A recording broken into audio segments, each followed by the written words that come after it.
warahmatullahi wabarakatuh. Innal hamdalillah, segala puji bagi Allah Subhanahu wa taala. Nahmaduhu wa nasta'inuhu wa nastaghfiruh. Hanya kepadanya kita memuji, meminta pertolongan serta bertaubat dari dosa-dosa kita. Wa na'udzu billahi min syururi anfusina, dan hanya kepada Allah pula kita meminta agar dijauhkan dari keburukan-keburukan diri kita. Wa min sayyiati a'malina, dan dari dosa-dosa yang pernah kita lakukan. May yahdihillahu fala mudhillalah, barang siapa yang telah Allah berikan hidayah maka tidak akan pernah sesat selamanya. Wa may yudlilhu fala hadiyalah, dan barang siapa yang telah Allah sesatkan maka tidak akan mendapatkan petunjuk selamanya.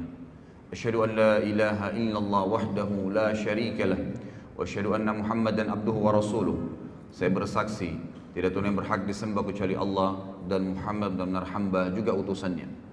Qala Allah Ta'ala, Allah mengingatkan dalam kitabnya, Ya ayyuhalladzina amanu taqullaha haqqa tuqatih wa la tamutunna illa wa antum muslimun. Hai sekalian orang-orang yang beriman, patuhlah dan tunduklah, sebenar-benar patuh dan tunduk kepada satu-satunya pencipta segala sesuatunya, yaitu Allah Subhanahu wa taala, dan janganlah kalian meninggal dunia kecuali dalam keadaan Islam. Di ayat yang kedua, qala Allah Ta'ala, Ya ayuhan nasu taqu rabbakumul ladzi khalaqakum min nafsin wahidah وخلق منها زوجها وبث منهما رجالا كثيرا ونساء واتقوا الله الذي تساءلون به والأرحام إن الله كان عليكم رقيبا. Hai sekalian manusia, sekali lagi bertakwalah, hanya patuh dan tunduklah kepada satu-satunya pencipta segala sesuatunya, yaitu Allah, yang telah menciptakan kalian dari jiwa yang satu, yaitu Adam alaihissalam, dan menciptakan dari jiwa yang satu istrinya Hawa alaihissalam, dan telah banyak memberikan keturunan laki-laki juga perempuan dari keduanya. Sekali lagi bertakwalah, hanya patuh dan tunduklah kepada Allah, dan jagalah hubungan silaturahim, sesungguhnya Allah senantiasa mengawasi kalian. Di ayat yang ketiga, qala Allah azza wa jalla, ya ayyuhalladzina amanu taqullaha wa qulu qawlan sadida yuslih lakum a'malakum wa yaghfir lakum dhunubakum wa may yuti'illaha wa rasulahu faqad faza fawzan 'azima. Hai sekalian manusia, hai sekalian orang-orang yang beriman, sekali lagi bertakwalah, hanya patuh dan tunduklah kepada Allah dan ucapkan kalimat yang benar. Niscaya Allah akan memperbaiki amalan perbuatan kalian, mengampuni dosa-dosa kalian. Barang siapa yang mentaati Allah dan Rasulnya, maka dia telah mendapatkan kemenangan yang besar. Amma ba'd, fa inna asdaqal hadithi kitabullah. Kita tahu sebaik-baik rujukan bagi umat Islam dalam seluruh lini kehidupan mereka, terutama dalam ibadah, yaitu Al-Quran, kitabullah. Wa khair hadyu Muhammadin sallallahu alaihi wasallam, dan sebaik-baik petunjuk setelah Al-Quran adalah petunjuk Nabi besar Muhammad sallallahu alaihi wasallam yang dikenal dengan As-Sunnah. Keduanya rujukan pertama umat Islam atau utama dalam segala lini kehidupan mereka, terutama dalam masalah ibadah.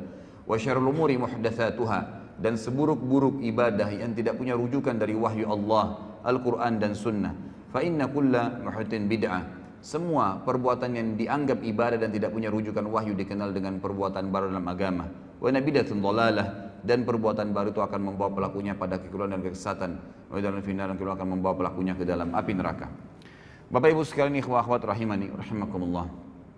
Tentu yang paling pertama yang layak kita ucapkan adalah segala puji bagi Allah yang telah memudahkan kita untuk berkumpul di rumahnya ini, dan juga untuk menghadiri majelis ilmu, serta sebagaimana sudah saya bahasakan kepada teman-teman panitia, insya Allah saya usahakan dengan izin Allah setiap bulan kita lowongkan, setiap bulan akan ada tablik akbar khusus untuk membahas tentang kisah-kisah sahabat Nabi.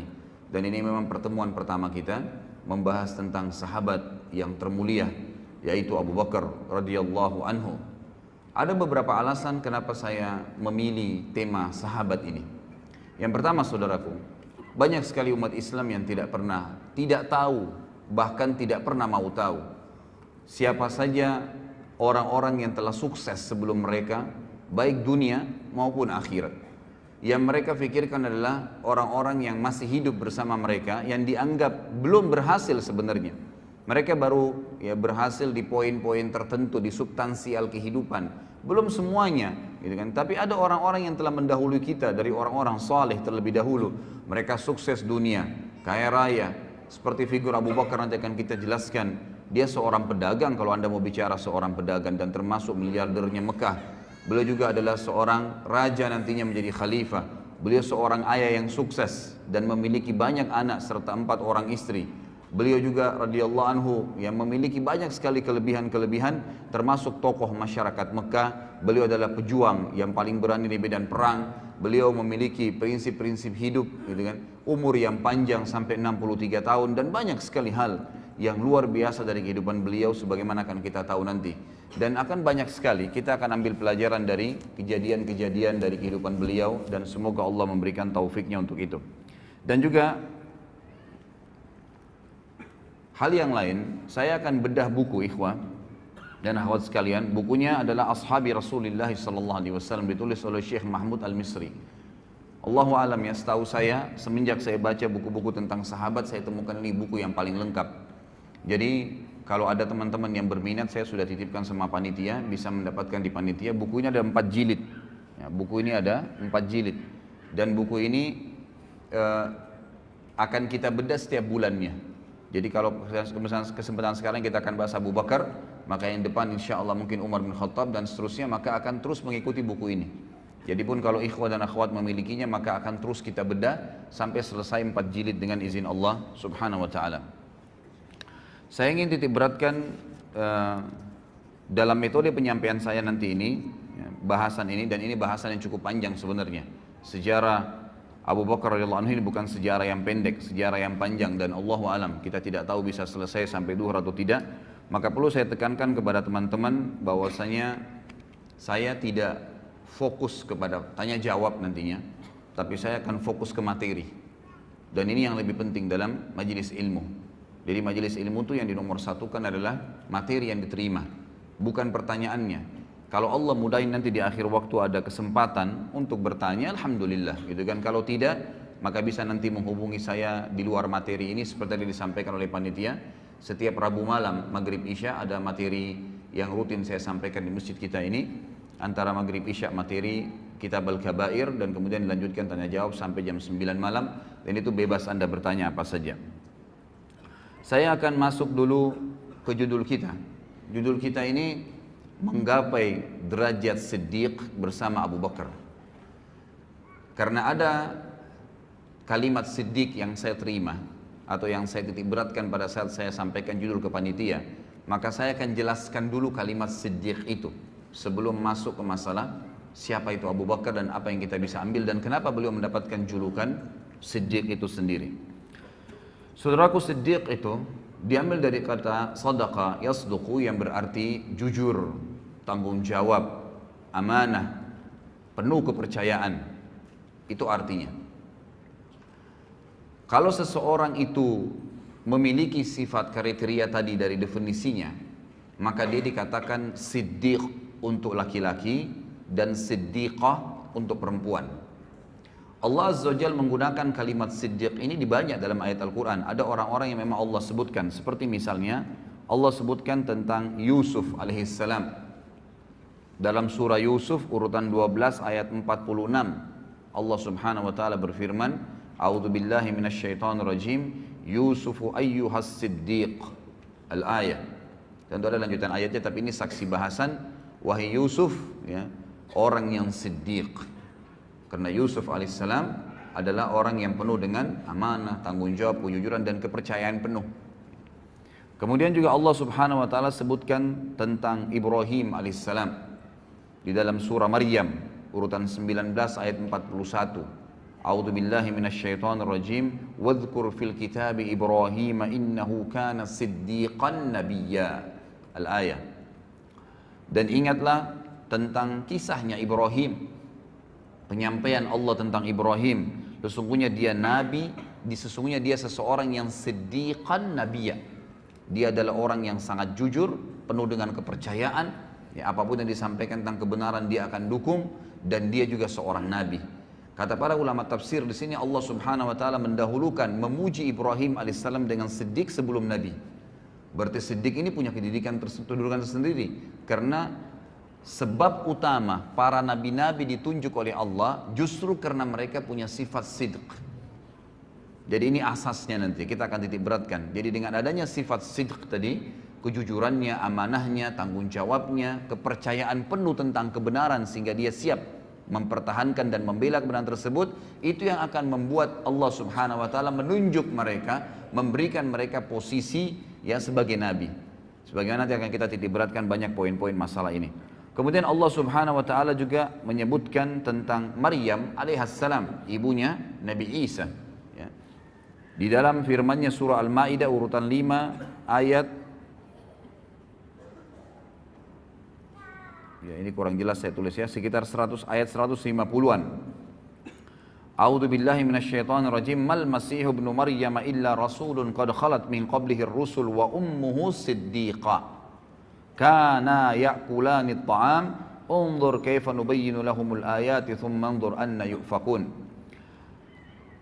Sesungguhnya Masih ibnu Maryam, Nabi Isa alaihissalam adalah jelas seorang rasul, utusan Allah, dan telah terdahulu sebelumnya banyak rasul-rasul, dan ibunya adalah siddiqah.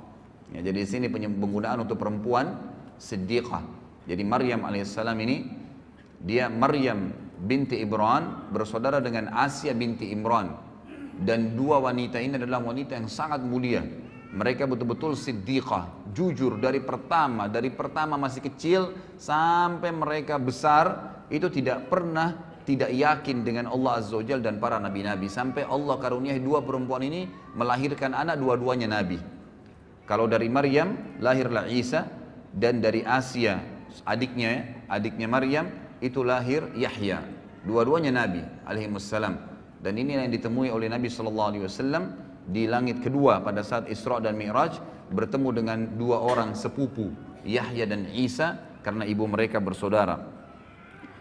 Mereka berdua, kata Allah, si Maryam ya, alaihissalam dan anaknya Isa alaihissalam, mereka pernah makan atau mereka makan makanan seperti manusia biasa. Ini bantahan terhadap orang Nasrani yang mengatakan Isa adalah anak Tuhan.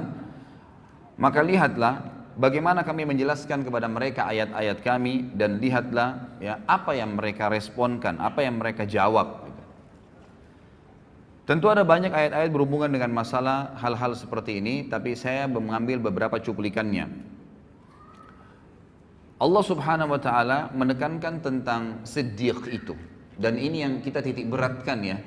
Sebelum menjelaskan Abu Bakar dan ikhwas sekalian, harapan saya dengan izin Allah Subhanahu wa taala, saya dan antum sekalian bubar dari pengajian ini insya Allah membawa sifat siddiq ini, karena ini target utama dan ini sifat luar biasa. Kalau antum milikin sifat ini, insya Allah antum jadikan ini sebagai pondasi menjalankan agama Allah, baik itu menjalankan perintah yang wajib ataupun sunnah, atau meninggalkan yang haram ataupun makruh, antum akan sangat tenang. Anda akan sangat tenang dalam mengerjakan perintah-perintah tersebut, dan juga sangat tenang dalam meninggalkan larangan-larangan tadi. Merasa memang nyaman sekali dan merasa menikmati yang halal dan meninggalkan yang haram. Kenapa? Karena pondasinya adalah sidq.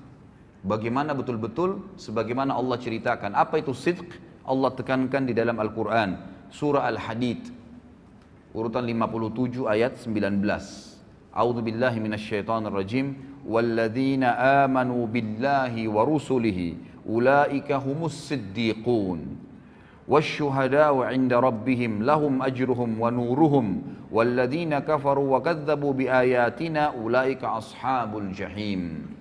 Terjemahannya, dan orang-orang yang benar-benar mengimani, meyakini keberadaan Allah dan seluruh rasul-rasulnya tidak terkecuali, sehingga apapun yang diperintahkan oleh Allah dan Rasulnya tidak ada keraguan dalam mengimaninya dan menjalankannya serta mempraktekannya. Gak ada keraguan. Jenggot diperintahkan Nabi SAW langsung dilakukan, tidak ada keraguan. Sholat diperintahkan awal waktu afdal azan, langsung sholat, tidak pakai peduli. Seseorang muslim disuruh tutup auratnya langsung, tidak pakai membantah, tidak pakai berpikir. Itu cirinya orang siddiq. Apapun, mau mengeluarkan uang atau mau mendapatkan pendapatan, ternyata kita khawatir itu adalah haram, bisa mengundang murkanya Allah, ditinggalkan seketika. Itu ciri siddiq. Orang yang benar-benar yakin kalau Allah larang maka pasti berbahaya buat dia, dan kalau Allah perintahkan pasti baik buat dia. Itu asasnya. Kalau ini antum jadikan sebagai pondasi agama, itu luar biasa. Inilah derajat siddiq. Kata Allah, dan orang-orang yang telah mengimani Allah, yakin keberadaannya, dan mengamalkan semua apa yang Allah inginkan, serta mengimani seluruh Rasul, mengikuti mereka. Mereka lah orang-orang yang siddiq, dan juga yang dianggap jujur, dan tadi ya, penuh dengan kepercayaan. Dan juga mereka akan menjadi saksi-saksi di hadapan Tuhan mereka nanti, dan mereka akan mendapatkan cahaya yang sempurna, mereka akan mendapatkan pahala yang sempurna dan cahaya yang sempurna dari Tuhan mereka. Kata para ulama tafsir, cahaya ini adalah setiap orang melihatnya selalu merasa nyaman, selalu merasa dekat dengan Allah karena siddiqnya. Ya, jadi orang kalau siddiq itu, maka pada saat orang dekat dengannya selalu merasa dekat dengan Allah, selalu merasa dekat dengan surga, selalu berpikir akhirat, selalu menganggap remeh semua dunia dan kecil apapun yang berhubungan dengan kemaksiatan kepada Allah Subhanahu wa taala. Dan sungguhnya orang-orang yang kafir sebaliknya, kafir kepada Allah dan Rasul-Rasul serta membohongkan ayat-ayat. Gak ada surga, gak ada itu alam barzah. Siapa yang bilang orang kalau ibadah itu dapat pahala banyak, sekian gunung, sekian ini dan seterusnya? Siapa yang bilang orang kalau kena maksiat itu lalu dihukum oleh Allah? Subhanallah, saya kemarin tabligh akbar di Makassar. Saya ngisi tema tentang kenalilah Tuhanmu kau akan bahagia. Pada saat saya jelaskan ikhwas sekalian, itu ayat atau hadis Nabi SAW tentang penciptaan langit, 7 lapis langit dan sampai Sidratul Muntaha, bagaimana besarnya Allah Azza wa Jalla, bagaimana besarnya singgasana. Itu ada yang bertanya, ya, mengatakan, dari mana Anda mengetahui bahwasanya langit itu seperti itu tadi yang diceritakan, dan bagaimana bisa Anda mengetahui ada Sidratul Muntaha, kemudian ada arsy-Nya Allah dan Allah itu ada? Apakah Anda pernah ke sana? Begitu pertanyaannya. Luar biasa ini. Lalu saya bilang, yang dari tadi saya jelaskan 2 jam ini tentang Allah Azza wa Jalla ada, Nabi SAW yang sampaikan, ayat-ayat Al-Quran. Apakah Anda masih bertanya lagi, saya apakah pernah ke sana melihatnya? Sama saja dia mengatakan, saya tidak percaya, gitu kan? Ya kalau Anda nggak percaya silahkan. Ini orang jelas lawannya siddiq tadi. Sidq itu apapun yang disampaikan oleh Allah dan Rasulnya, apapun, tidak mungkin kita ragu, nggak boleh ragu. Sebagaimana nanti kita akan ambil dari pelajaran Abu Bakar radhiyallahu anhu yang luar biasa dalam, memang orang nomor 1 dalam orang yang mendapatkan gelar siddiq dari umat Muhammad sallallahu alaihi wasallam. Kata Allah, dan orang-orang yang kafir tidak meyakini dan membohongi ayat-ayat kami, maka mereka lah penghuni api neraka. Sebaliknya, tambahan juga ikhwah dan akhwat sekalian rahimani rahimakumullah, bahwasanya orang yang mencapai tingkat siddiq ini adalah orang-orang nanti akan diberikan surga tertinggi di akhirat nanti.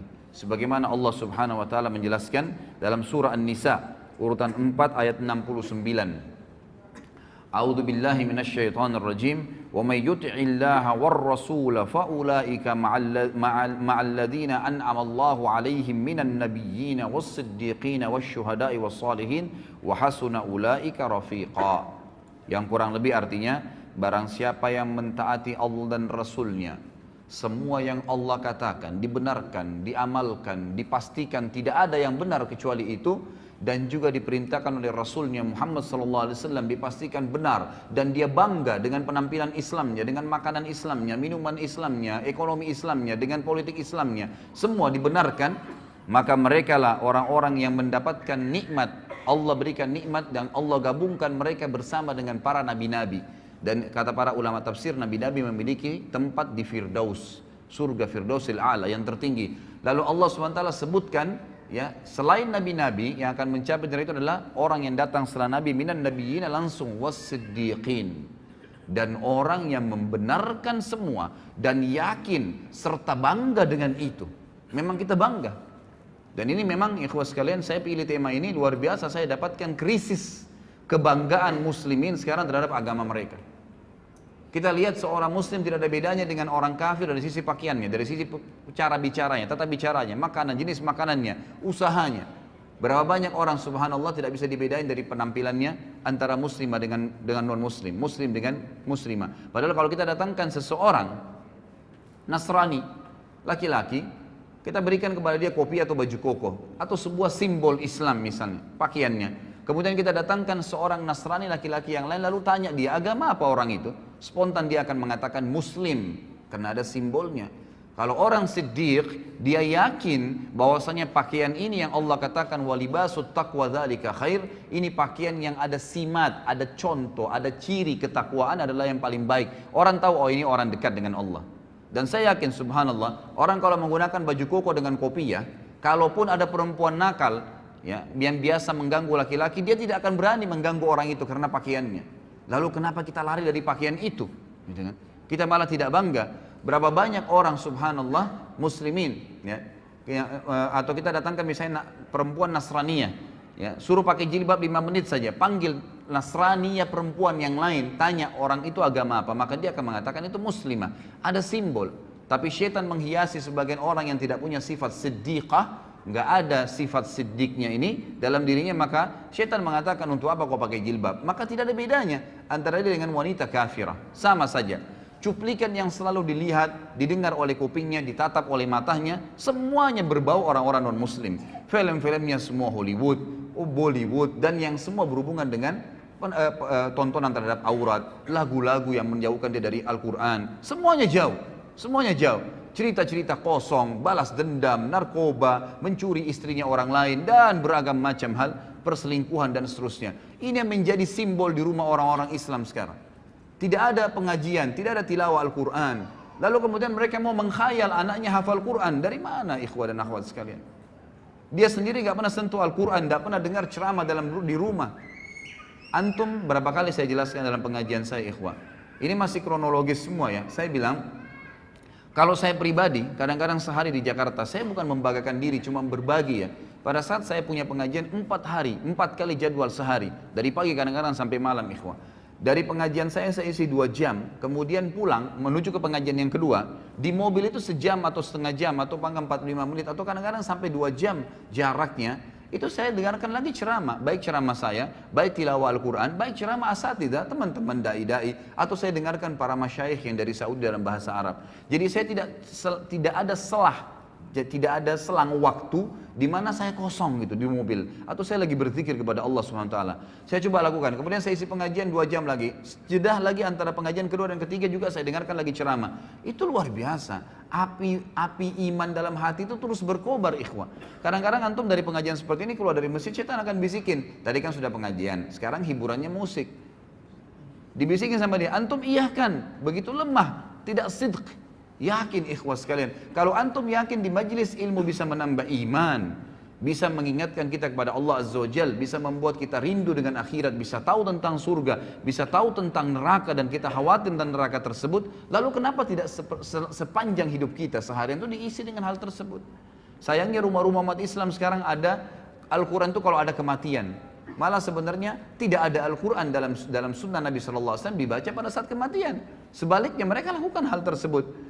Dalam masalah ekonomi, riba, ya, gharar, semuanya, kezaliman, manipulasi yang dilarang oleh Nabi SAW, dilarang oleh agama, tapi dilakukan. Alasannya apa boleh buat Ustaz? Nggak ada jalan lain. Lalu antum depan Allah Azza wa Jalla juga akan katakan itu pada hari kiamat, pada saat dihisab, nggak ada jalan lain. Lepaskan diri dari situ. Ya, harus yakin dengan janji Allah Subhanahu wa taala. Ini akan kita titik beratkan 2 jam ke depan ikhwah, bagaimana memunculkan sifat siddiq dalam hati kita dan mempelajari dari orang yang nomor 1 dalam sifat siddiq, Abu Bakar radhiyallahu anhu, yang luar biasa dalam masalah seperti ini. Apapun yang Allah dan Rasulnya katakan tidak ada keraguan, pasti benar, dan itu menjadi simbol kehidupannya. Langsung, tidak ada keraguan dalam masalah itu. Masalah politik sudah dijelaskan dalam Islam, harus orang alim, harus orang yang faham agama Allah, yang tahu halal haramnya Allah, baru jadi pemimpin. Mana pernah pemimpin negara kita ada orang yang alim? Ya, padahal Nabi SAW mengatakan apa? Al-ulama warathatul anbiya. Ulama itu pewarisnya para nabi. Emang sudah begitu. Nabi-nabi ini pemimpin manusia. Sekarang kalau ada kiai, ada ustadz, ada da'i, dicalonkan jadi presiden, disorotin oleh masyarakat. Untuk apa da'i masuk di politik? Subhanallah. Lalu kalau bukan ustadz atau ada da'i atau ulama yang memimpin anda, siapa yang akan pimpin anda? Orang-orang fasik seperti sekarang? Yang membiarkan tempat kemaksiatan terbuka, pelanggaran-pelanggaran agama Allah dilakukan, riba merajalela mencekik lehernya umat-umat Islam, anak-anak muslimah dan muslim kita akhirnya terbengkalai, dipaksanya ini dan dipaksakan itu, dan seterusnya, gitu kan? Maka ini keliru sekali. Bukankah Nabi SAW datang ke Madinah lalu menjadi pemimpin pada saat beliau datang dan beliau menobatkan diri menjadi raja sekalian Nabi di Madinah karena beliau adalah seorang yang paling alim, tahu halal haramnya Allah. Bukankah Nabi SAW wasiatkan Abu Bakar radhiyallahu anhu penggantinya setelah beliau adalah orang yang paling alimnya sahabat, paling tahu halal haramnya Allah? Bukankah Abu Bakar menulis wasiat pada saat mau meninggal mengatakan, aku meninggalkan wasiat yang manusia yang paling bertakwa sama Allah dan paling paham halal halalnya Allah adalah Umar bin Khattab? Bukankah Umar bin Khattab lalu menunjuk Uthman bin Affan Bukankah Uthman dan masyarakat Madinah akhirnya menunjuk, ya, masyarakat Madinah menunjuk Ali setelah itu karena dianggap orang yang paling alim setelah Uthman dan seterusnya. Kita lihat bagaimana Khulafaur Rasyidin menunjukkan adalah ulama. Ya. Apa kata Nabi SAW dalam hadis sahih riwayat Al-Hakim? Sayati umara'u sufaha. Akan datang nanti sepeninggalku adalah pemimpin-pemimpin yang sangat sufaha. Sufaha itu jamak daripada safih. Dan orang Arab ini ikhwah menyebutkan kata-kata safih itu kalau bodohnya super bodoh. Namanya.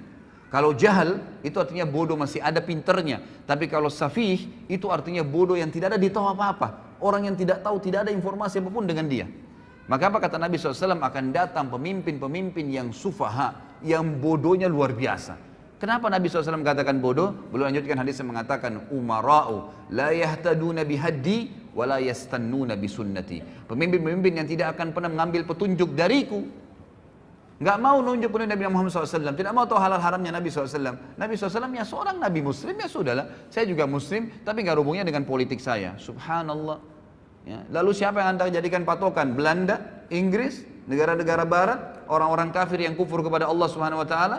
Lahirlah sistem demokrasi yang akhirnya siapa yang paling banyak suaranya, siapa yang paling kuat, ya. Orang masanya maka dia yang menang walaupun dia bodoh. Subhanallah khalik, gitu kan. Ini luar biasa karena kita jahilnya, kita tidak tahu tentang apa yang diajarkan Nabi SAW dan kita tidak sidq, kita tidak mempercayai itu. Seakan-akan ragu, benar nggak Islam nih? Benar nggak Islam itu bisa ngatur politik? Padahal 1345 tahun kita memimpin dunia. Bagaimana Anda masih ragu dengan masalah itu? Lalu kata Nabi SAW, wa yastannuna bisunnati, dan tidak pernah ngikutin sunnah-sunnahku. Kita lihat sekarang negara-negara Islam.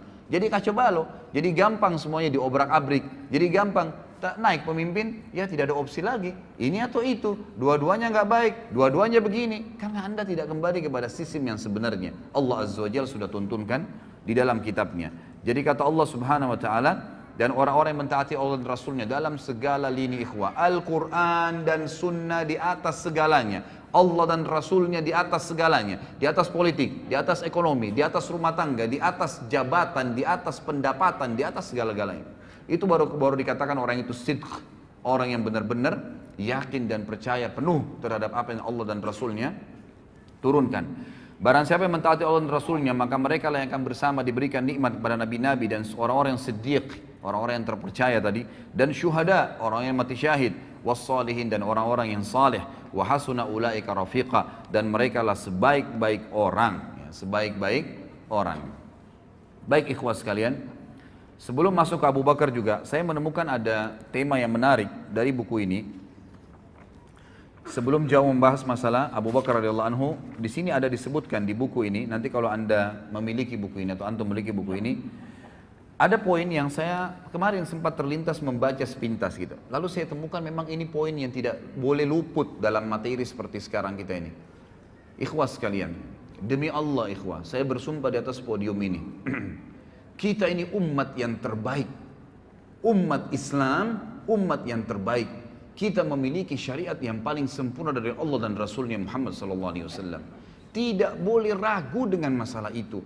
Kita tidak perlu agama lain. Kita tidak perlu dengan siapapun. Orang lain menjadikan umat Islam sebagai kiblat, iya. Tapi jangan kita yang berkiblat dengan mereka. Karena mereka berkiblat pada hal-hal yang melanggar dan kufur kepada Allah pencipta langit dan bumi. Sementara kita ini di bawah tuntunan pencipta langit dan bumi. Bagaimana bisa seorang muslim ragu?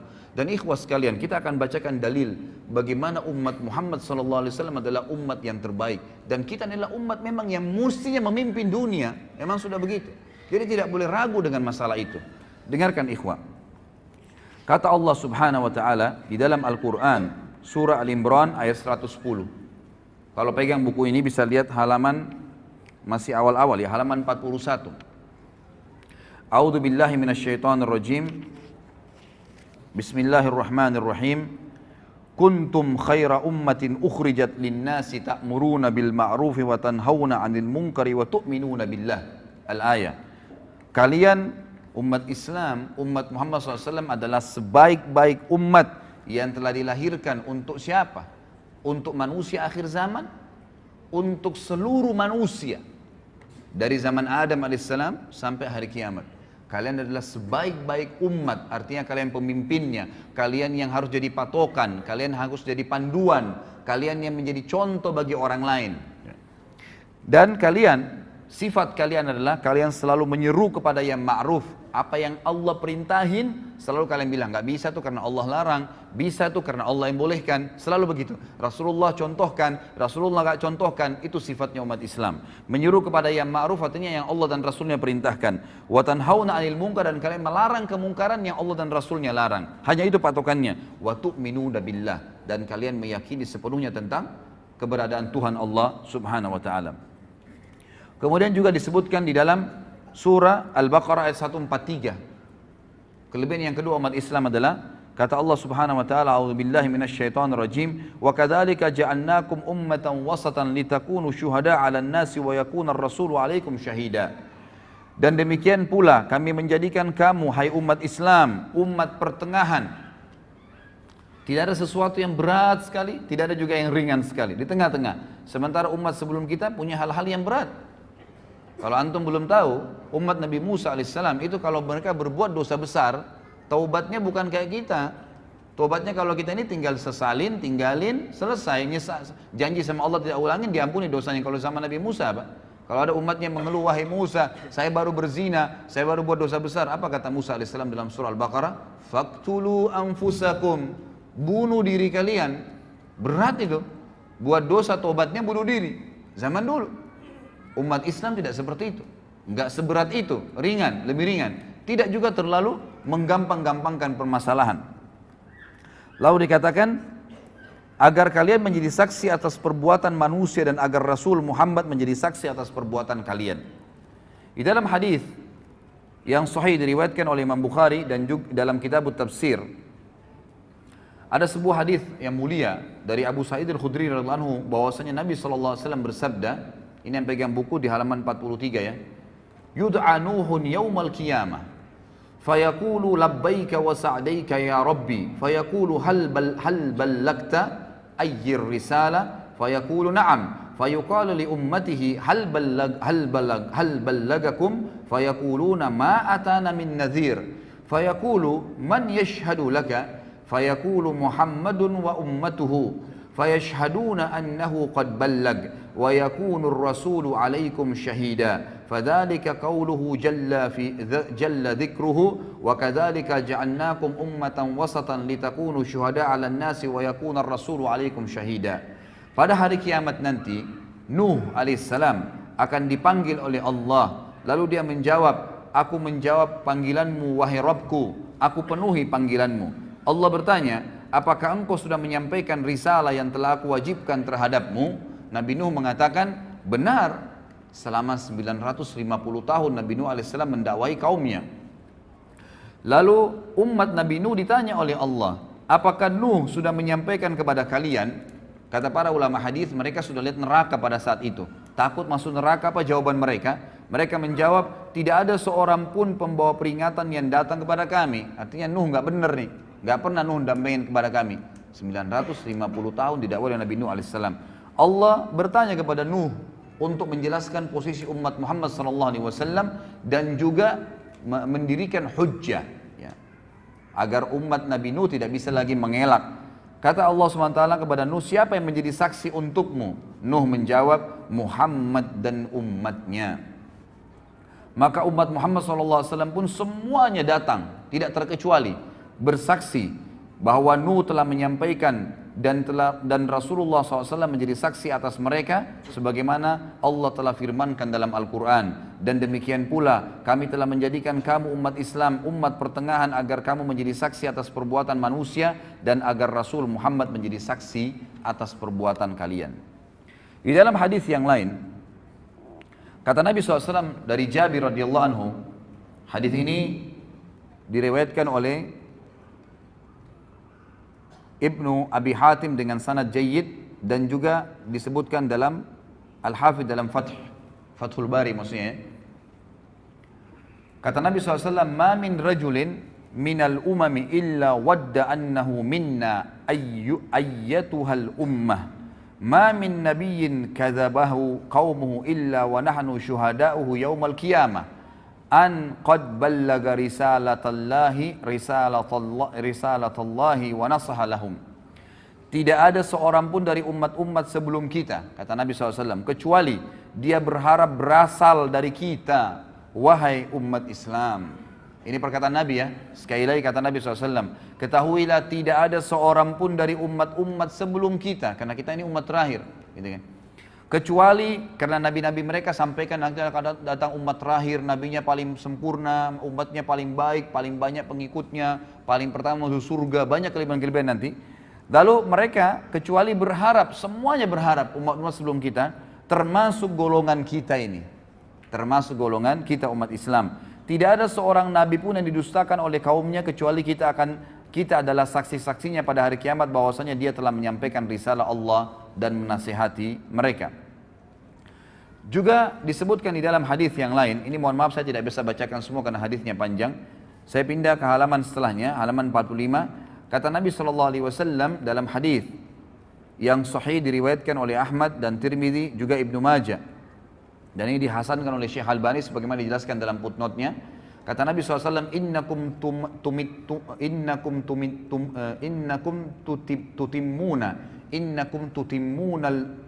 tutimmuna sab'ina ummah antum khairuha wa akramuha 'ala Allah. Sesungguhnya kalian akan melengkapi 70 umat. Ya, kata para ulama hadis maksudnya adalah ada 70 kelompok umat yang besar nanti pada hari kiamat. Dan kalian adalah yang melengkapi yang paling banyak di antara 70 umat itu. Kalian adalah yang terbaik dan termulia bagi Allah. Di dalam hadis yang lain diriwayatkan oleh Ahmad dan Tirmidzi dari Anas dan Syekh Albani mengatakan untuk mensahihkan hadis ini, kata Nabi SAW, mathalu ummati mathalul matar la yudra awwaluhu khairun am akhiruh. Umatku ibaratnya hujan, tidak diketahui mana yang paling baik, apakah yang pertama atau yang terakhirnya. Maksudnya apa? Semuanya baik. Umat Islam ini semuanya baik. Selama mereka amalkan agamanya, maka mereka adalah yang terbaik. Tidak ada bedanya antara satu dengan yang lainnya. Juga kata Nabi SAW di dalam hadis yang sahih riwayat Abu Daud, Tabarani dan juga Hakim, Nabi SAW bersabda, ummati hadhihi ummatun marhumatun laysa 'alaiha 'adzabun fil akhirah innama 'adzabuha fid dunyal fitan wazzalazilu wal qatlu wal balaya. Umatku ini adalah umat satu-satunya yang dikasihani oleh Allah. Tidak ada azab atas mereka di akhirat. Maksudnya orang-orang ya yang umat Islam ini umumnya kata ulama hadis sebelum mereka meninggal itu diberikan kesempatan untuk bertaubat. Selalu diingatkan oleh Allah Subhanahu wa taala. Jadi betul-betul orang yang masuk ke neraka nanti dari umat Islam ini umat-umat yang betul-betul menyimpang. Benar-benar tidak mau bertaubat, tidak mau kembali ke jalan Allah Subhanahu wa taala. Akan tetapi azabnya akan datang di dunia dalam bentuk fitnah-fitnah, gempa bumi, pembunuhan, mungkin mereka dibunuh oleh orang-orang lain dan wabah penyakit. Kemudian di dalam hadis yang lain juga diriwayatkan Imam Muslim dari Abu Musa al-Asy'ari bahwasanya Nabi SAW bersabda, Inna Allah azza wa jal idza arada rahmata ummatin min ibadihi qabada nabiyyaha qablaha faja'alahu laha faratan wa salafan baina yadayha wa idza arada halakata ummatin azzabaha wa nabiyyuha hayyun fa ahlakaha wa huwa yanzuru fa aqarra ainahu bihalatiha hina kadzabuhu wa asaw amrah. Jika Allah azza wajalla hendak merahmati suatu umat dari hamba-hambanya, niscaya dia mengambil atau mewafatkan nabinya sebelum mereka. Seperti Nabi Muhammad SAW wafat sebelum para sahabat umumnya, dia menjadikan nabi tersebut sebagai pendahulu di hadapan mereka sehingga bisa dicontohin. Jika Allah hendak membinasakan satu umat, niscaya dia Allah menyiksanya sebelum nabi mereka atau selama nabi mereka masih hidup. Allah membinasakan mereka sedangkan nabi mereka melihatnya. Seperti kasus Nabi Nuh, Nabi Lut, jadi dilihat. Dia membuatnya tenang dengan kebinasaan mereka manakala mereka mendustakan dan menyelisihi perintahnya.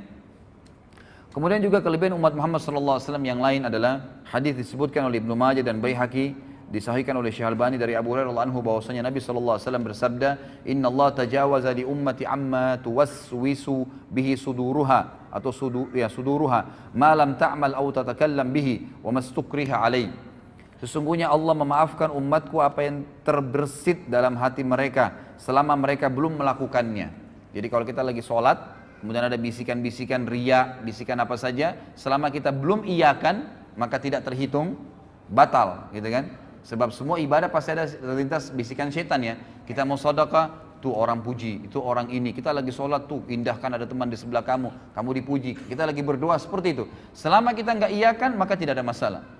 Tapi kalau kita sudah iyakan, baru terjadi riya itu, mendapatkan dosa. Seperti itu. Allah SWT memudahkan bagi umat ini seperti itu. Jadi Allah Subhanahu Wa Taala memaafkan umatku apa yang terbersih dalam hati mereka, maksudnya digoda oleh syaitan selama mereka belum melakukannya atau mengucapkannya, dan apa yang mereka dipaksa atasnya. Kalau dipaksa lakukan satu perbuatan, kalau tidak dia akan dibunuh.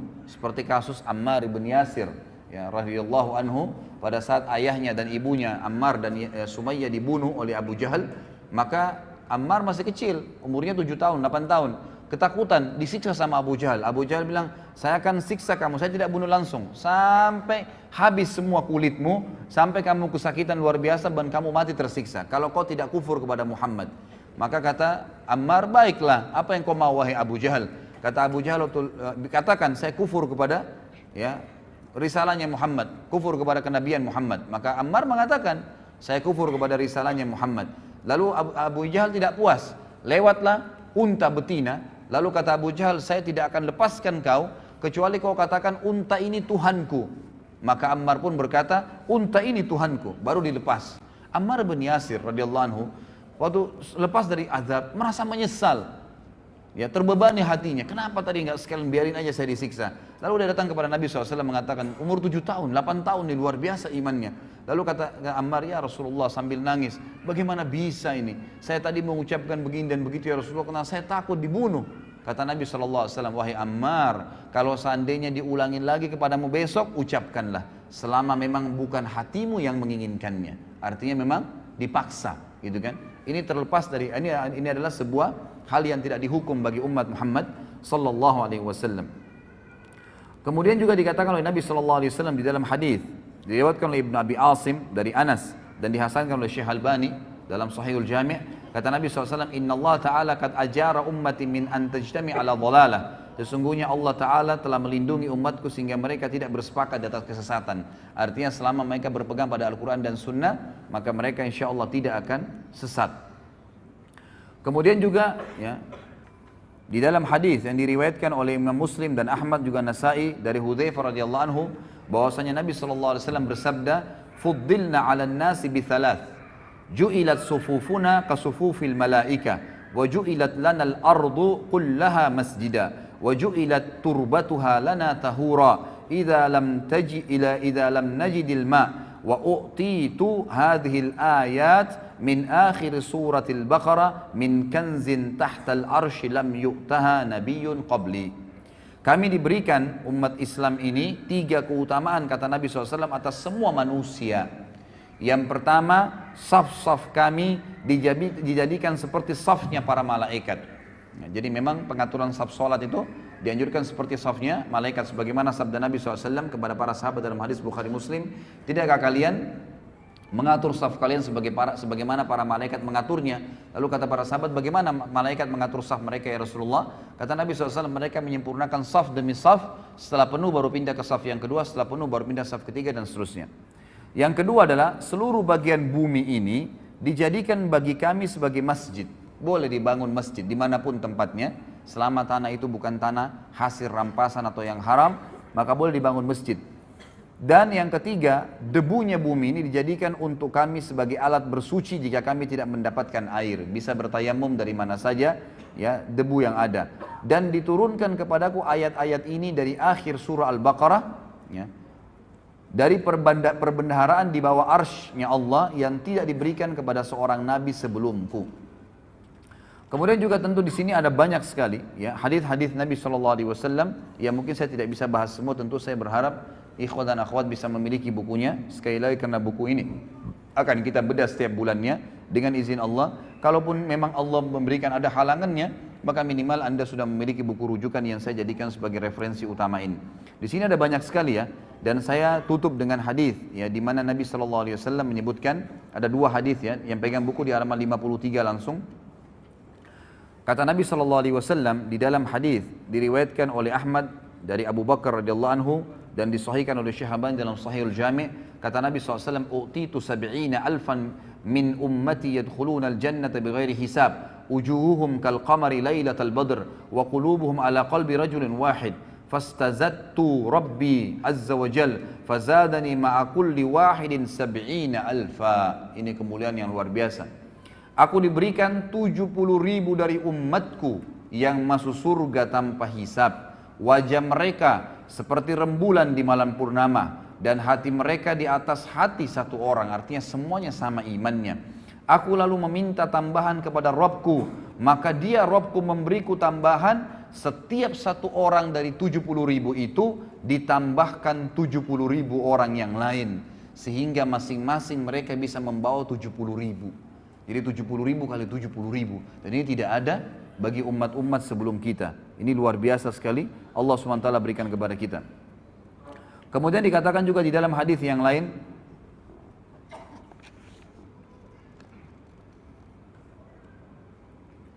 diriwayatkan di halaman 54 ya, footnote nomor 24, diriwayatkan oleh Ahmad, Tirmidzi dan Ibnu Majah dari Burairah radhiyallahu anhu, disahihkan oleh Syekh Albani sama di Sahih Jami', kata Nabi SAW, "Ahlul jannati ishruna wa mi'atu saf, thamanuna minha min hadhil ummati wa arba'una min sairil umam." Penduduk surga itu sebanyak 120 saf nanti jumlahnya, ya 120 saf. 80 darinya itu adalah dari umat ini. 80 saf dari 120 yang masuk surga itu adalah dari umat ini. Sedangkan 40 yang lain adalah 40 yang sisa dari umat yang lainnya. Jadi cuman bayangkan ya, dari Nabi Adam alaihissalam sampai Nabi Isa alaihissalam, berapa miliar manusia, itu cuman 40 saf. Sementara kita ini 80 saf yang masuk ke dalam surga pada hari kiamat. Kata ulama hadis, ini menandakan fadilah yang sangat besar, dan dijanjikan juga umat ini akan sangat banyak jumlahnya, akan sangat banyak pengikutnya. Baik, ini kurang lebih wacana, gambaran tentang pentingnya kita mengetahui kita adalah umat yang terbaik, ikhwah.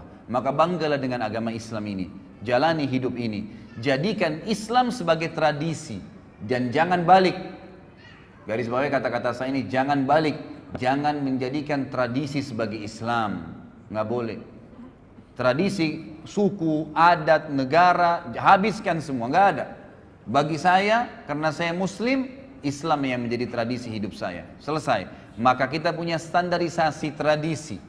Mau di Afrika, mau di Eropa, mau orang bule, mau orang hitam, mau orang Arab, mau orang Melayu, mau orang dari manapun, suku manapun, kalau kita bertemu dengannya maka akan sama semua perilakunya, pakaiannya, makanannya, minumannya, tutur katanya, akhlaknya, semua akan sama. Karena yang dijadikan tradisi adalah Islam. Itu yang dititik beratkan, ikhwah.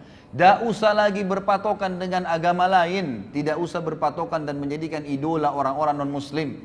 Kembalilah kepada orang-orang muslim. Dan kita akan lihat nanti figur pertama yang luar biasa pada hari ini. Kemudian saya kerucutkan bahasan juga sebelum Abu Bakar radhiyallahu anhu. Saya akan sebutkan, ikhwah, di antara umat Islam ini ada lagi orang-orang yang terbaiknya.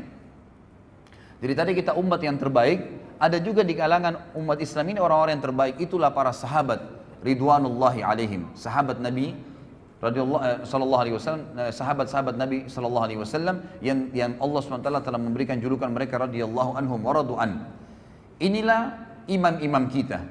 Mereka lah ya panutan-panutan kita, idola-idola kita.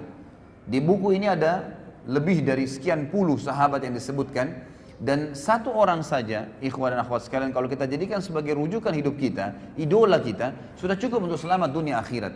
Bagaimana kalau kita jadikan semuanya puluhan orang ini sebagai idola kita? Cukup mereka, tidak perlu lagi pasang anak-anak muda, wahai anak-anak muslim, pasang poster-poster pemain bola di kamar anda. Untuk apa? Apa yang mau dibanggakan dengan mereka? Dengan keterampilan mereka main bola? Masuk surga ke dengan main bola ini? Bukan berarti tidak boleh main bola ya, olahraga boleh dalam Islam. Tapi sampai pada tingkat anak-anak kita menghafal nama-nama pemain bola dan tidak tahu nama sahabat Nabi. Siapa yang sudah dijamin masuk surga? Siapa yang sudah berjuang dan sebenarnya? Gitu kan? Ini hal-hal yang harus kita sadari dan kita fahamin. Maka kita harus kembali kepada para sahabat. Jadikan mereka sebagai idola-idola kita. Karena bukan mustahil, ikhwah dan akhwat sekalian, sahabat-sahabat terutama 10 yang jamin masuk surga ini, sampai beritanya kepada kita, ya, sampai sekarang seperti yang akan kita bahas nanti ini, itu bukan mustahil, ya, bukan cuma sebuah kisah dongeng yang diceritakan. Tapi kata para ulama, agar kita bisa mencontohin Abu Bakar, Umar, Uthman, Ali, Talha, Zubair, Abdurrahman ibn Auf, hafal nama-nama mereka, kisah-kisah mereka, tahu kehidupan mereka sehari-hari. Maka dengan begitu, ya, kita akan bersama-sama dengan mereka di surga. Bukan mustahil. Karena kita menciplak saja kehidupan mereka.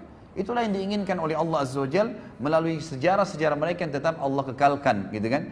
Dan subhanallah, syaitan-syaitan ingin menyesatkan manusia dengan mencaci maki, mengkafirkan para sahabat ridwanul alaihim yang telah Allah pilih mereka. Nanti kita akan baca sebentar lagi fadilah dan keutamaan para sahabat. Sehingga di sini ikhwas sekalian, kita tidak butuh lagi panutan siapapun kecuali mereka setelah Nabi Muhammad sallallahu alaihi wasallam. Yang pertama ikhwas sekalian, disebutkan dalam buku ini, Allah Subhanahu wa taala menurunkan banyak sekali Al-Qur'an. Coba buka halaman 59 yang pegang bukunya. Sekali lagi ikhwah dan akhwat, kalau ingin memiliki bukunya ada di depan sama panitia, ya.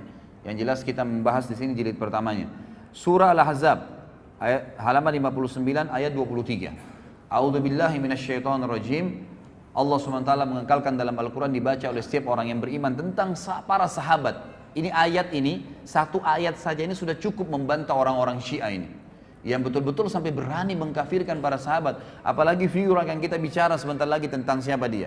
Kata Allah SWT, minal mu'minina rijalun sadaqu ma'ahadullaha alaih, faminhum man qadha nahbahu wa minhum man yantadir wa ma baddalu tabdila. Di antara orang-orang mukmin, maksudnya para sahabat. Ayat ini turun kepada para sahabat.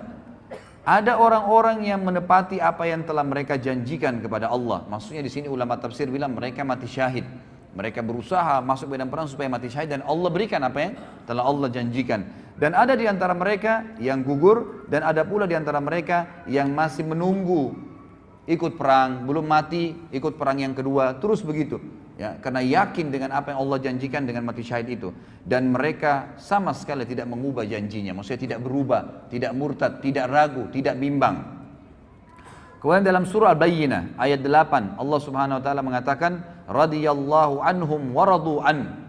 Allah Subhanahu wa taala ridha kepada mereka dan mereka pun ridha kepada Allah. Mereka pun ridha kepada Allah. Kemudian dalam surah Al-Fath ayat 18 Allah terus memuji para sahabat. Ikhwas sekalian, kalau Allah sudah ridha kepada seseorang, Rabbul Alamin, Tuhan alam semesta, siapa lagi yang kita mau jadikan panutan selain mereka? Yang diridhoi oleh atasannya, diridhoi oleh presiden dan rajahnya, diridhoi oleh keluarganya dan istrinya atau suaminya? Jauh sekali. Diridhoi oleh pencipta langit dan bumi, radhiyallahu anhum wa radu an. Allah sudah ridha kepada mereka semua sahabat. Di sini jamak, radhiyallahu anhum, tidak terkecuali, gitu kan? Waradu'an, dan mereka juga ridho dengan Allah, ridho dengan agama ini, mereka memilih itu.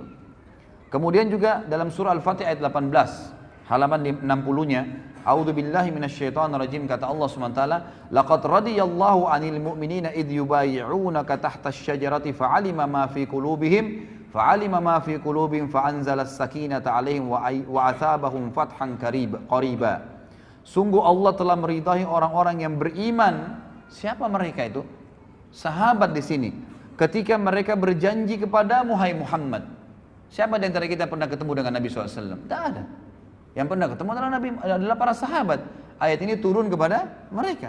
Kata Allah SWT, sungguh Allah telah meridai orang-orang mukmin ketika mereka berjanji setia kepadamu, hai Muhammad, di bawah pohon. Dia mengetahui apa yang ada dalam hati mereka. Maksudnya Allah tahu hati-hati para sahabat yang bersih dari kekufuran. Lalu dia Allah memberikan ketenangan atas mereka dan memberikan balasan kepada mereka dengan kemenangan yang dekat. Kemudian juga dalam surah Al-Fath ayat 29. Terus bertubi-tubi Allah jelaskan tentang siapa sahabat ini. Inilah idola kita, saudaraku. Kata Allah SWT, a'udzubillahi minasyaitonirrajim, Muhammadur Rasulullah walladzina ma'ahu asyidda'u 'alal kuffari ruhama'u bainahum tarahum ruk'an sujjadan yabtaguna fadlan minallahi wa ridwana simahum fi wujuhim min atharis sujud dzalika mathaluhum fit taurat wa mathaluhum fil injili kazar'in akhraja shat'ahu fa'azarahu fastagladha fastawa 'ala suqi yu'jibu az-zurra'a liyaghidha bihimul kuffar wa'adallahu alladhina amanu wa 'amilus solihati minhum maghfiratan wa ajran 'azima. Muhammad itu, kata Allah SWT, adalah benar-benar utusan Allah. Dan orang-orang yang bersama dengan dia. Siapa orang bersama dengan Nabi SAW? Kita kan? Orang-orang yang nanti belum lahir kan? Orang yang hidup bersama Nabi SAW, sahabat. Makanya para ulama memberikan definisi sahabat adalah orang yang melihat Nabi SAW dengan mata kepalanya, beriman dengan Nabi SAW dan meninggal dalam keyakinan tersebut. Itu namanya sahabat. Di sini dipuji oleh Allah SWT. Mereka bersama dengan Muhammad, mereka bersikap tegas terhadap orang-orang kafir, dan mereka berkasih sayang sesama mereka. Kalian melihat mereka ruku dan sujud. Ini cirinya para sahabat. Selalu sibuk dengan ruku dan sujud saja, ibadah kepada Allah SWT. Mencari karunia Allah dan keridhaannya. Pada wajah mereka tampak tanda-tanda bekas sujud. Di dahi mereka hitam. Demikianlah sifat-sifat mereka yang diungkapkan dalam Taurat. Dan juga diungkapkan dalam Injil. Jadi dalam Taurat dan Injil sudah disebutkan ciri-ciri para sahabat ridwanullahi alaihim. Jadi ini bukan orang-orang yang cuma sekedar dari umat kita saja, maksudnya hanya sekedar dari umat kita dan disebutkan dalam Al-Quran, tapi memang Allah pastikan Taurat, Injil sebelum mereka lahir sudah disebutkan siapa itu sahabat. Luar biasa nih kedudukan sahabat nih. Yaitu seperti benih yang mengeluarkan tunasnya. Kemudian tunas itu semakin kuat, lalu menjadi besar dan tegak lurus di atas batangnya. Tanaman itu menyenangkan hati penanam-penanamnya karena Allah hendak menjengkelkan hati orang-orang kafir. Dengan kekuatan orang-orang yang beriman, Allah menjanjikan kepada orang-orang yang beriman dan mengerjakan kebajikan di antara mereka, sahabat, gitu kan, ampunan dan pahala yang besar. Juga ayat yang lain, Allah SWT menyebutkan dalam surah Al-Hasyr, ayat 9 dan ayat 8 dan ayat 9. Ini semua tentang sahabat nih. Ya, kita bayangkan luar biasanya bagaimana Allah memuji sahabat dalam Al-Quran, dan luar biasanya bagaimana orang-orang Rafidah dan orang Syiah berani mengkafirkan para sahabat yang Allah menyebut mereka sebagai orang yang beriman. Ini luar biasa nih, ya. Sampai mereka mengangkat bendera untuk membunuh, ya, orang-orang yang sudah mengikuti Nabi SAW, ini sahabat-sahabat Nabi. Dan sampai saya dengarkan cuplikan salah satu tokoh orang-orang Syiah sekarang di Iran. Dia membahasakan dalam bahasa Arab, gitu kan, tapi saya tidak ingat namanya. Tadi sempat saya lihat terlintas ada cuplikannya di YouTube, gitu kan. Dia sempat mengatakan munculnya orang-orang teroris sekarang yang banyak membom sana sini dan membunuh-bunuh ini, itu karena memang mereka tidak faham tentang agama ini. Kemudian mereka-mereka ini sebenarnya cuma substansial, cabang-cabang kecil dari induk-induk pemimpin-pemimpin mereka. Saya pikir yang mereka mau sebutkan ini ulama-ulama sunni yang sekarang. Ternyata mereka bilang apa? Kalimatnya dia bilang apa? Pimpinan-pimpinan mereka adalah Abu Bakar, Umar, Aisyah, sahabat. Yang mestinya ini akar-akarnya semua ini yang kita harus putuskan. Dan kita kafirkan, kita perangin. Sehingga tidak muncul lagi teroris. Luar biasa gitu. Ya, na'udzubillah, alaihimul la'nah. Allah SWT akan melaknat mereka dengan cara seperti ini. Apa kata Allah kekal ikhwah dalam Al-Quran? Al-Quran bukan buku yang saya tulis. Firman Allah SWT dalam surah Al-Hasyr ayat 8 dan ayat 9. A'udzu billahi minasyaitonir rajim. Lil fuqara'il muhajirin alladziina ukhriju min diyarihim wa amwalihim yabtaguna fadlan minallahi wa ridwana. فضلا من الله ورضوانا وينصرون الله ورسوله أولئك هم الصادقون والذين تبوأوا الدار والإيمان من قبلهم يحبون من هاجر إليهم ولا يجدون في صدورهم حاجة مما أوتوا ويؤثرون على أنفسهم ولو كان بهم خصاصة ومن يوق شح نفسه فأولئك هم المفلحون. Harta rampasan perang itu untuk orang-orang fakir yang hijrah, yang terusil dari kampung halaman mereka dari Mekah. Siapa mereka? Sahabat Nabi. Dan meninggalkan harta bendahnya di Mekah demi mencari karunia Allah, dan mereka hijrah ke Madinah mencari keridhaan dan demi menolong agama Allah dan Rasulnya. Mereka itulah orang-orang yang benar dan orang-orang yang Ansar. Jadi dua-dua dipuji nih. Sahabat ada Muhajirin dan Ansar. Muhajirin dari orang-orang Mekah Allah puji. Mereka meninggalkan harta dan kota mereka, negeri mereka, hijrah untuk Allah dan Rasulnya. Dan orang-orang Ansar yang di Madinah yang menyambut mereka, sahabat-sahabat Nabi yang telah menempati kota Madinah. Siapa yang menempati kota Madinah di zaman Nabi SAW? Sahabat Nabi. Dan telah beriman sebelum kedatangan mereka, para muhajirin, kepada Nabi Muhammad SAW. Mereka mencintai orang-orang yang berhijrah ke tempat mereka. Dan mereka tidak menaruh keinginan dalam hati mereka terhadap apa yang diberikan kepada mereka, muhajirin. Maksudnya memberi balasan, memberikan bantuan kepada muhajirin, tidak berharap balasan. Itu sifat sahabat-sahabat Ansar. Meskipun mereka juga memerlukannya. Dan siapa dijaga diri dari kekikiran, berhitungan di jalan Allah, maka mereka itulah orang-orang yang beruntung. Mereka lah orang-orang yang beruntung. Kemudian surah At-Taubah ayat 88 sampai 89. Terus Allah sebutkan banyak ayat tentang sahabat nih.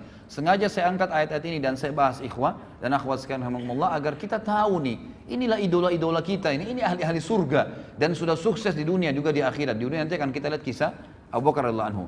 Kata Allah SWT, Taubah 88-89, A'udzubillahi minasyaitonirrajim, lakinir rasul walladzina amanu ma'ah jahadu bi amwalihim wa anfusihim wa ulaika lahumul khairat wa ulaika humul muflihun. A'addallahu lahum jannatin tajri min tahtiha al-anharu khalidina fiha, dzalikal fawzul azim. Tetapi Rasul dan orang-orang yang beriman bersama dia, beriman kepada Nabi Muhammad sallallahu alaihi wasallam, sahabat, mereka berjihad dengan harta dan jiwa. Mereka itu memperoleh kebajikan. Mereka itulah orang-orang yang beruntung. Sahabat dipuji oleh Allah SWT. Allah telah menyediakan bagi mereka surga yang mengalir di bawahnya sungai-sungai. Mereka kekal di dalamnya. Itulah kemenangan yang agung. At-Taubah ayat 100. A'udzubillahi minasyaitonirrajim. Ayat setelahnya. Was-sabiqunal awwaluna minal muhajirin wal ansari walladzina ittaba'uhum bi ihsan. والذين اتبعوهم بإحسان رضي الله عنهم ورضوا عنه وعد لهم جنات تجري تحتها الأنهار خالدين فيها أبدا ذلك الفوز العظيم. Dan orang-orang yang terdahulu lagi yang pertama-tama masuk Islam dari golongan muhajirin dan ansar. Kata ulama tafsir, penyebutan Allah SWT muhajirin ansar memastikan tidak mungkin orang lagi mendustakan kalau ini turun kepada para sahabat ridwanullah alaihim, karena tidak ada orang yang berjulukan Muhajirin dan Ansar kecuali para sahabat Nabi. Dan orang-orang yang mengikuti mereka dengan baik setelah itu. Semua orang yang mengikuti para sahabat setelah meninggalnya sahabat dan Nabi SAW, Allah ridho kepada mereka. Dan mereka pun ridho kepada Allah. Allah menyediakan bagi mereka surga-surga yang mengalir di bawahnya sungai-sungai. Mereka kekal di dalamnya selama-lamanya. Itulah kemenangan yang agung. Ikhwah akhwat sekalian, ikuti para sahabat, sahabiat Nabi, pertahankan sampai malaikat maut mencabut ruh anda, maka pasti kita akan masuk surga. Allah yang berfirman, Allah sediakan surga yang di bawahnya mengalir sungai-sungai. Gak usah pusing lagi dengan artis fulan, idola profesor, doktor ini. Sibuk dengan sahabat Nabi ridwanullahi alaihim. Wallahi ikhwah, Abu Bakar gak punya ijazah dari Amerika, Umar gak punya ijazah dari Eropa, tapi memimpin negara, menjadi orang yang sangat adil, dan mereka kaya raya, pedagang yang berhasil, keturunannya semua sukses. Kita akan lihat bagaimana Abu Bakar dalam kehidupannya luar biasa. Ya, bukan berarti saya katakan tidak usah berpendidikan formal, silahkan, gitu kan. Tapi jangan itu dijadikan sebagai idola, panutan, seakan-akan sudah melupakan semua orang-orang yang sudah kita sebutkan dari kalangan sahabat. Selanjutnya surah At-Taubah 117. Kata Allah Subhanahu wa taala, a'udzubillahi minasyaitonirrajim, laqad taballahu 'alan nabiyyi wal muhajirin wal ansari alladziina ittaba'uhum fi sa'atil usr. Alladziina ittaba'uhu fi sa'atil usrati min ba'di ma kada yazigu qulubu fariqin minhum thumma taba 'alaihim innahu bihim raufur rahim. Allah berfirman, ya, sungguh Allah telah menerima taubat Nabi Muhammad sallallahu alaihi wasallam dan orang-orang muhajirin dan orang ansar.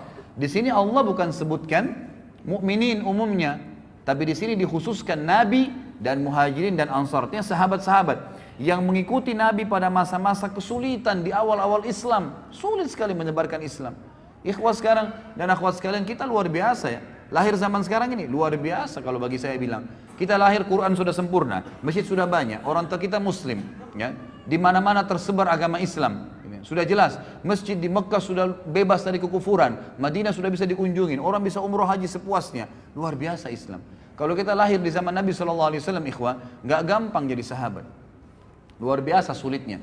Nggak ada lampu, nggak ada penerangan pada saat itu. Ada seorang Nabi buta huruf, nggak bisa baca, nggak bisa nulis, ngaku Nabi. Kira-kira kalau antum hidup di zaman Mekah dulu, beriman nggak? Gitu kan? Tidak ada lampu, nggak ada apa-apa, orang yang hidup bersama-sama di padang pasir lalu ngaku saya Nabi. Apalagi nanti kita bahas masalah Isra dan Mi'raj, ada borak, kuda bersayap, terbang, perjalanan Palestina Mekah sebulan bisa ditempuh dalam satu malam. Mungkin kita bersama dengan Abu Jahal, naudzubillah, gitu kan. Tapi kita hidup sekarang luar biasa, hidup dengan sahabat itu masa-masa kesulitan, luar biasa mereka bisa beriman pada saat itu. Setelah hati segolongan dari mereka hampir berpaling, kemudian Allah menerima taubat mereka. Sungguhnya Allah Maha Pengasih lagi Maha Penyayang terhadap mereka. Kemudian juga ayat yang lain, dan ini saya angkat saja ayat yang terakhir karena ini cukup banyak dalilnya. Dalam surah Al-Kahfi, ya.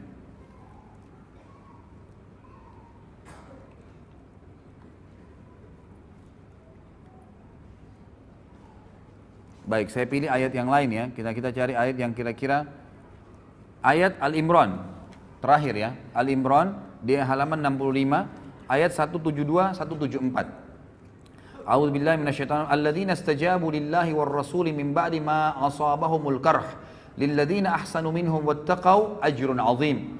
Alladzina qala lahumun nasu innan nasa qad jama'u lakum fakhshawhum فزادهم إيمانا وقالوا حسبنا الله ونعم الوكيل فانقلبوا بنعمة من الله وفضل لم يمسسهم سوء واتبعوا رضوان الله والله ذو فضل عظيم. Orang-orang yang mentaati perintah Allah dan Rasul Muhammad SAW setelah mendapatkan luka dalam perang Uhud. Siapa yang hadir di perang Uhud? Kita kan?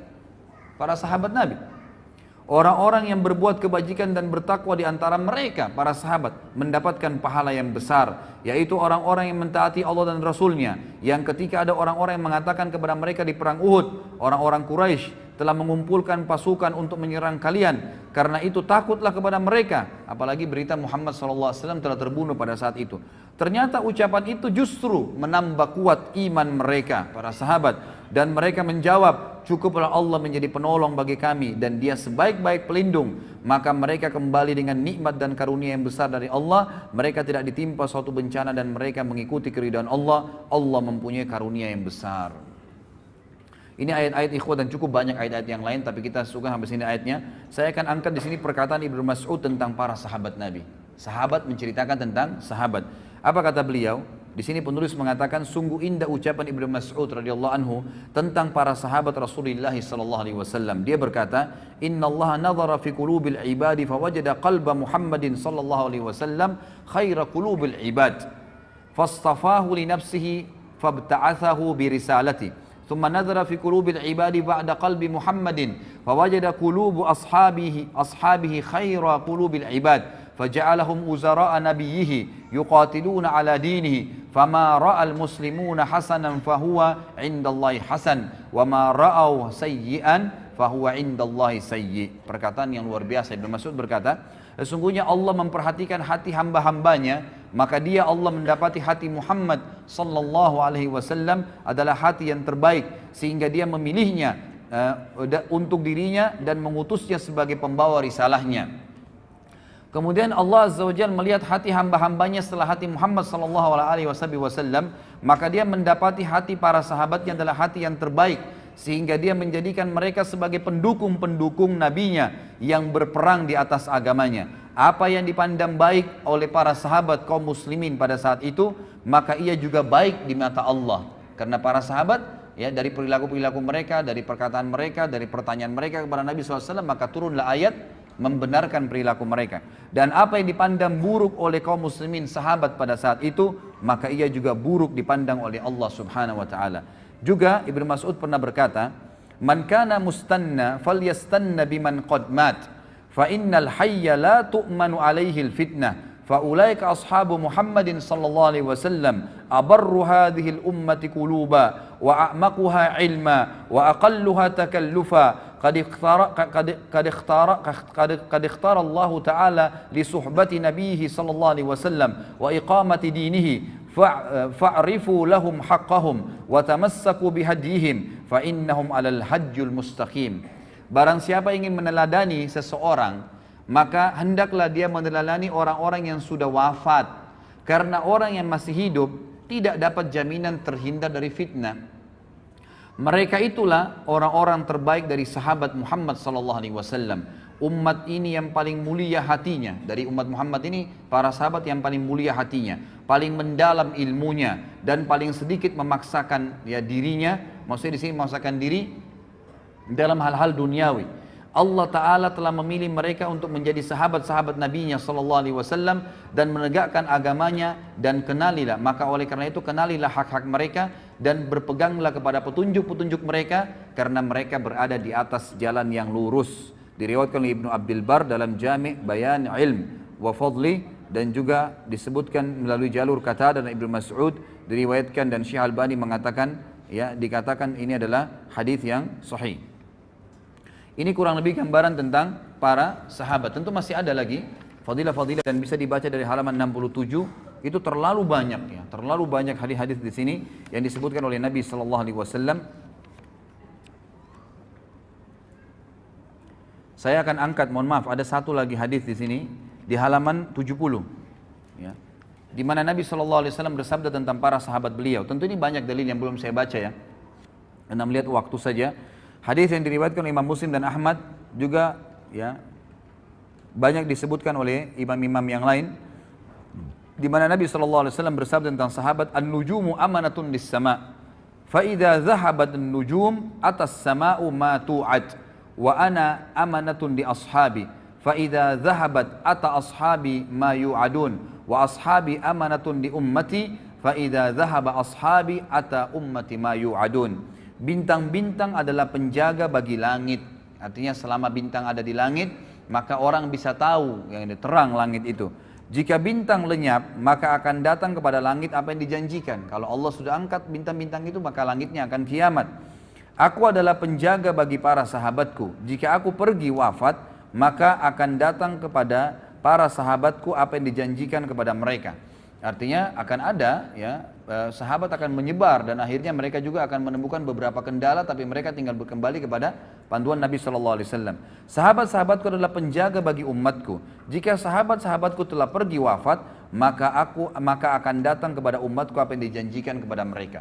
Artinya mereka akan berselisih kalau mereka tidak mengikuti para sahabat ridwanullahi alaihim. Juga di sini halaman 71 nanti ikhwah bisa baca, ini hadis juga yang agung, bahwasanya banyak fakta sejarah disebutkan di dalam banyak sekali hadis riwayat Muslim, ya, hadis riwayat Bukhari, banyak disebutkan hadis-hadis di mana pernah terjadi peperangan. Sering kali terjadi peperangan di zaman Nabi SAW meninggal, kemudian pemimpin perang berkata kepada pasukannya, apakah ada di pasukan kita ini yang pernah menjadi sahabat Nabi? Maka mereka mengatakan ada, si fulan dan si fulan.